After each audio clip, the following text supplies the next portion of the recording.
the topics for tomorrow night. I think I put out there, Monster Jam. Yep. Let me just take some notes here. Monster Jam and the freestyle, and then like the part of being a quote unquote backcountry free rider. I mean, is that, do you consider that more for your business? Is that more for your sponsorship? Is it just what you do for fun? Like, how do you position that for yourself? Yeah. Okay. I'd say more passion than anything. So Okay, that's kind of, perfect. I'd say, my escape. So Yep.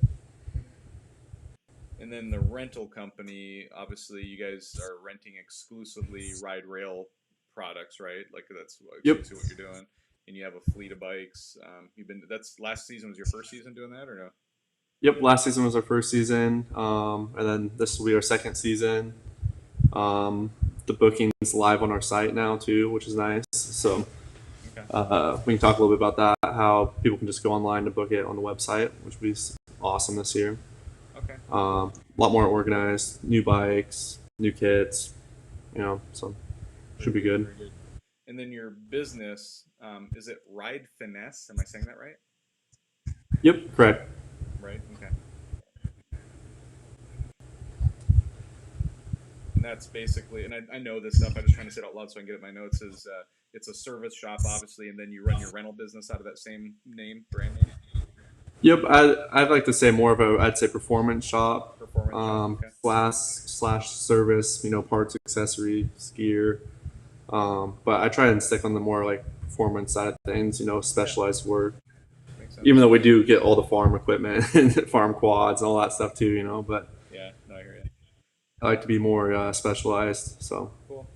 Um, historically, my shows were a lot about like safety and education, and I think it's good to share all the things that we're going to talk about here too. But if there was some kind of a story, like I was looking back at your feed here, and I think it was on Instagram, I'm pretty sure, and yep, you had like a really close call accident with your dirt bike where you were doing a flip, you landed on the airbag, and you had made some commentary about there being thankful for the airbags and stuff.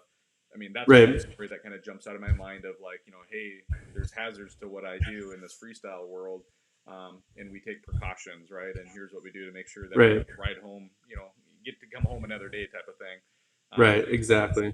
Do you have Is that a story that sticks out to you the most, or is there a different story that would come up as like flipping upside down in the creek up in Mount Baker, for example? I saw that picture drop in there from Greg Yeah, Larson. that was hilarious. I was actually up in Cleellum, one of the like stupidest things I've ever done, but like probably one of the most dangerous too.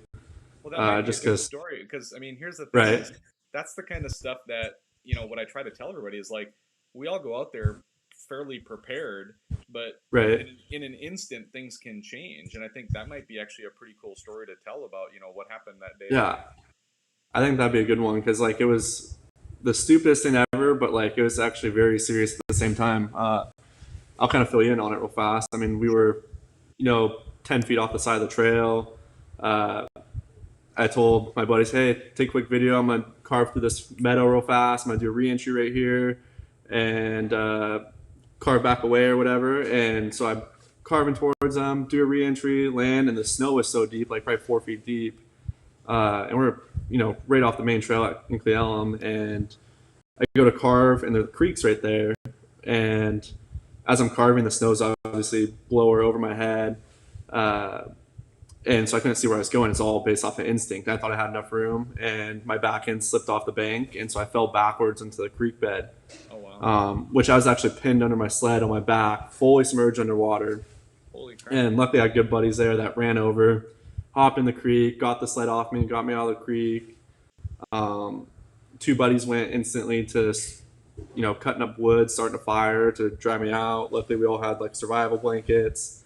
Yeah. Um, Ended up stripping down, to my base layer and heating up around the fire. And then Greg Larson, actually, he's the one that doubled me out of there. We left the sled in the river overnight, Oh wow! so it was quite the adventure. Yeah, but and I I think mean, that's one those of are the those kind of things. yeah, those are the kind of stories though that I think are really meaningful for people because it's like, I mean, it's not like you intended to like fall in the creek, right? It just you were doing some Right, stuff, having some fun, and all of a sudden out of the blue, as a team, they all had to react. Like people had to be consciously aware of where you were, so Right. that you're upside down Exactly. under your sled, you could have drowned literally. Yep. You know, Exactly. and then not to mention like crushed ribs or anything else if you're under your sled or whatever else could have happened, right? Were you wearing Right. I protective ended up like? breaking 4 vertebrae in my back on that one. Yeah. So So yeah, that was no fun. crap gets serious there. So hey guys, I see we got a Right. quick one live viewer here. Just as an FYI, I'm just doing a quick test here with Cody McDonough. I'm going to be on with him tomorrow night actually at 6 p.m. to do the official interview. We're just doing a quick test stream to make sure everything's working well. Cody, just as a friendly reminder, and I don't necessarily do this during the test usually, but we'll make sure we wear headphones for the show tomorrow night. Okay. That way there's no Perfect. echo. And it'd actually be a good test for me to go back to YouTube and watch this for a second and see if there's an echo there live. Whoever's watching, if you want to let us know in the chat box there if there's an echo or not, just let us know. That'd be great if we get some feedback on that. So, actually, it's Cool. Catherine Horn. So that's crazy scary. That's awesome. Hey, Catherine, let us know if there's any kind of a weird echo coming through at all on your side. So cool. Catherine's a local Jeeper down here, actually not too far. So Catherine, Cody is actually in Ravensdale. I think she lives somewhere in that area. I think the Maple Valley area or something like that. So she has a Jeep. I think it's a Grand Cherokee or a Cherokee. It's called the Gray Goat. It might be something you've seen around. So Right. Yeah, I think she's it has actually actually. out there all the time. So it's pretty cool. Her and her Nice. boyfriend are out Jeeping all the time. I met them over the summer. So yeah, I mean, I think we can hit all the different businesses, and then we can tell the story. It'd be kind of fun to tell the story. Is there any other like goals you have or anything like that that you want to make sure we hit on? Like we got the rail stuff, obviously, with the snow bikes. You want to chat about your fly stuff, or just bring that up as part of your what you do type of thing? Yeah, I mean, we can kind of touch on everything. I feel like. I mean, honestly, at the end of the day, it's more just about sharing the passion for me. So. Yeah. No, exactly. So.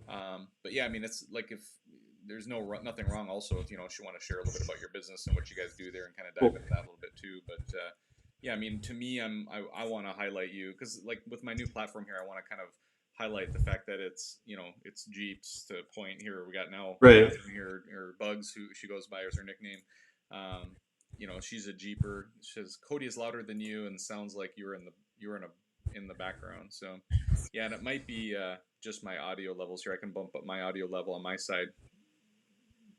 Bugs, let me know. Yeah, there you go. That sounds a lot better on I my bumped side. up my volume level on my side. So, but the what was I saying? Oh yeah, I mean, just to me, it's like action sports, adventure type things, right? So I mean, your Monster Jam stuff is cool. I think it'd be fun to tell the story about how you got involved. Like, how did you get invited to be part of Monster Jam? That'd be kind of a cool little story to talk about and stuff too. Sounds good. Sorry about that. That's my dog here. Yeah, no worries. Dog. No worries. Cool. Yeah, I mean, I think we got it. I'll put together like an outline for the show for tomorrow night, and then I'll email it over. I've got your email now, so I'll shoot it over to you. And the outline's literally just to kind of keep us on track, but don't worry about it. It's all unscripted. It's just kind of a conversation, just having fun. Perfect. Sounds good to me. All right. Thanks, Cody. Awesome. We'll see you tomorrow night. All right. Bye. Bye.